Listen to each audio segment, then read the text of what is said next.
ಈಗ ನೀವು ನೋಡ್ತಾ ಇದ್ದೀರ ಬೆಂಗಳೂರಲ್ಲಿ ಮಳೆಗಾಲ ಬಂತು ಅಂದ್ರೆ ಇಲ್ಲೊಂದು ಬಿಲ್ಡಿಂಗು ಅಲ್ಲೊಂದು ಬಿಲ್ಡಿಂಗು ಬಿದ್ದೋತಾನೆ ಇರ್ತದೆ. ಯಾಕೆ ಅಂದ್ರೆ ಅವು ಏನು ಯಾರೋ ನಮ್ಮ ಹಳ್ಳಿಯಿಂದ ಒಂದು ಮೇಸ್ತ್ರಿ ಬಂದೋನು ಅವನ್ ಇವತ್ತು ಕರ್ಣಿ ಹಿಡಿದ್ರೆ ನಾಳೆ ಅವನೇ ಮೇಸ್ತ್ರಿ, ಅವನ್ ಹಾಕಿದ್ದೆ ಪ್ಲಾನು. ಅದು ನೆಟ್ಟಗದೋ ಸೊಟ್ಟಗದೋ ಏನು ಸ್ಟ್ರೆಂತ್ ಅದೇ, ಸ್ಟೀಲ್ ಎಷ್ಟದೆ, ಸಿಮೆಂಟ್ ಎಷ್ಟದೆ ಏನು ಗೊತ್ತಿಲ್ಲ. ಹಾಕೋದು ಕಟ್ಟೋದು ಒಂದು 5 ಫ್ಲೋರು 8 ಫ್ಲೋರು. ನಾಳೆ ಯಾರು ಬಿದ್ದು ಯಾರು ಸಾಯ್ತಾರೋ ಗೊತ್ತಿಲ್ಲ. ಇವೆಲ್ಲ ಹೆಂಗೆ ಬದುಕಕ್ಕಾಗತ್ತೆ ಬೆಂಗಳೂರಲ್ಲಿ? ಎಲ್ಲಿವರೆಗೂ ಈ ತರ ಒಂಥರ ತಿಕ್ಕಲಾಗಿ ಬೆಳವಣಿಗೆ ಆದ್ರೆ ಬೆಂಗಳೂರಲ್ಲಿ ಬದುಕೋದು ಹೇಗೆ ಅನ್ನೋದನ್ನ ಯೋಚನೆ ಮಾಡಿ. ಇಷ್ಟು ವೆಹಿಕಲ್ ಒಂದು 30-40 ಸೈಟಲ್ಲಿ 10 ಮನೆ ಕಟ್ಟಿದ್ರೆ ಯಾವ ಹೆಬ್ಬಾಳ್ ಫ್ಲೈಓವರ್ ಜಾಮ್ ಆಗದೆ ಇನ್ನೇನಾಗುತ್ತೆ? ಈಗ 4 ಲೇನು, ಈಗ 2 ಲೇನ್ ಜೊತೆಗೆ ಇನ್ 2 ಲೇನು.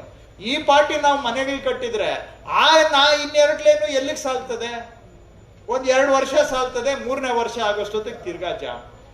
ಸೊ ಎಲ್ಲೋ ಒಂದು ಕಡೆ ಸುಪ್ರೀಂ ಕೋರ್ಟ್ನ ಸೂಚನೆ ಏನಿದೆ ಅಂದ್ರೆ ಒಂದು ವ್ಯವಸ್ಥಿತವಾದಂತ ಬೆಳವಣಿಗೆ ಆಗ್ಬೇಕು, ಪ್ಲಾನ್ಡ್ ಡೆವಲಪ್ಮೆಂಟ್ ಆಗ್ಬೇಕು ಅನ್ನೋದು ಆ ರೀತಿಯಾಗಿ ಇರ್ತಕ್ಕಂಥದ್ದು.